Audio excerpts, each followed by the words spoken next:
Hey guys, what's up? Welcome back here to today's edition of The Fishing Teacher, and really appreciate you guys swinging by the channel to spend some time with me on the video. And guys, I have got a technique I'm going to show you all today with a buzzbait that's going to get you some really quality fish before anyone throws a buzzer, because we're going to be talking about fishing a buzzbait before most people fish topwaters. It's a great time of year to catch quality fish with it once you get the right set of conditions and you're using the right buzzer. So we're going to get into that in today's video, and hopefully it'll help you guys catch some good ones over the next month or so. Also, guys, before we get started, a couple quick things. Just like to invite everybody to please consider hitting that subscribe button here to The Fishing Teacher. We're really pushing hard to try to hit that 20,000 subscriber mark. And also, guys, just a quick reminder of the sale going on my Solar Bat series, signature series, RB2 and RB3s. You can get them at 30% off during this month, including prescription lenses, if you guys wear prescription lenses. So I'll put the Solar Bat link in the description where you can order them straight off that link. And much appreciated if you guys are doing that. Okay, guys, this technique that I'm going to talk about, this has been around a long time. And it's one of those deals where even though it's been around for a long time, there's not a lot of people that know about it, because most people don't think about throwing topwater lures early in the spring when the water temperature is still in the 50s. And that's what we're going to talk about in today's video, is fishing a big buzzbait in the early spring before most people start throwing it. Now, this is the key right here. It's like when you're wanting to capitalize on this technique that I'm going to talk about, it's throwing this thing when most people are not thinking about throwing it. Most people are still focused on jerkbait fishing, Alabama rig fishing, maybe doing some crankbait fishing, jig fishing, but it hasn't really entered the people's thought to try topwater in this colder water. So we're going to talk about what the deal is with that. Now, this is something that we've been doing here in the Ozarks for 40 years. I remember fishing some of the old Redman tournaments, back in the 80s. And guys, I knew a handful of guys that knew about this technique. And then guys have won tournaments on it. I remember Rick Clunn won a tournament down at Ross Barnett. We fished early one year, like in late February or early March, when the conditions are right, like I'm going to talk about. And most of the time, when you do get a bite on it, it's going to be a 3 to 4 pound fish at least. It's a big fish technique. So let's talk first about the baits, and then we'll talk about the areas. The key, guys, is a big black buzzbait with a chartreuse trailer on it. Now, this is the Megabass Jamaica Boa. I think it's the best buzzbait on the market. I'll put the link in the description in my Tackle Warehouse link. If you guys would like to pick one up, I'd suggest the black one here. And I always run a chartreuse, this is actually called lime truce, zoom trick worm. I cut off about 2 inches off of it. It makes a big, bulky profile. And there's something about the black blade in correlation with this chartreuse and black skirt that the fish early in the season just love the thing.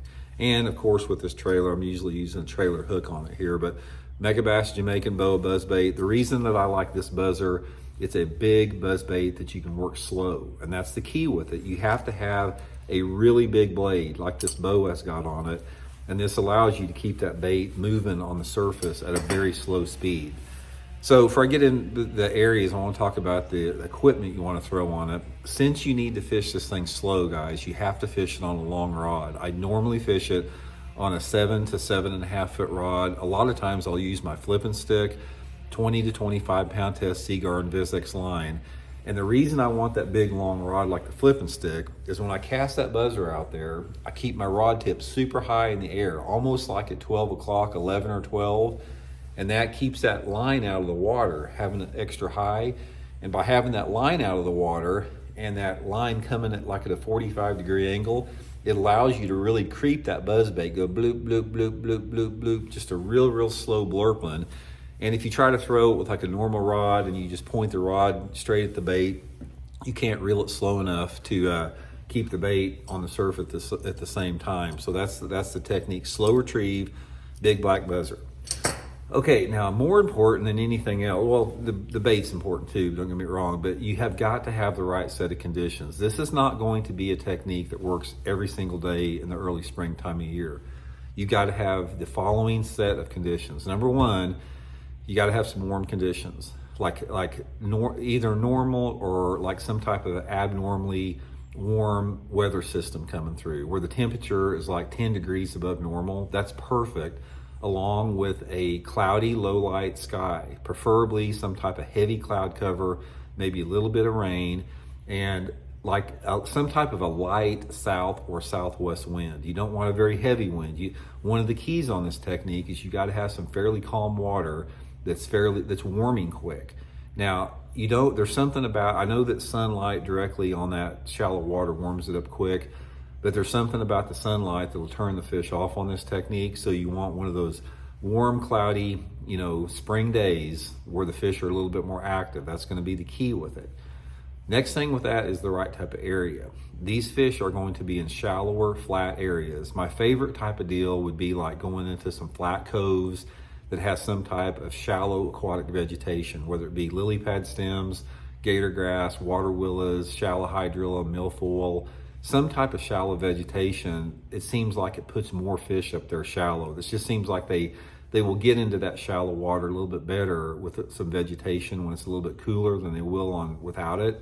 But you don't have to have it.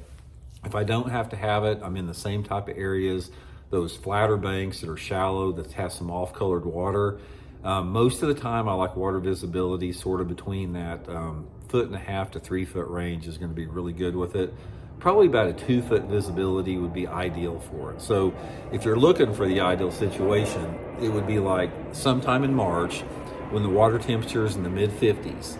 Most people don't think about throwing the top water when the water's in the mid 50s, but I've caught them as cold as the low 50s, but mid 50 degree water temperature, cloudy day, pre-frontal, maybe frontal systems on the way in, light wind, and some of the shallow water cover like that. And when you get into those areas, just get in there with that buzzbait and just fish everything in there. Just make slow, methodical casts. And it's a deal where you're not going to get tons of bites, but the bites that you're going to get are going to be good quality fish. I mean, it's really, really a fun way to catch them, and it's something that gets overlooked by a lot of people. But anyway, guys, I just wanted to clue you in on that. Like I said, every component of this system is critical: the bait, the line, the rod, the area that you're in.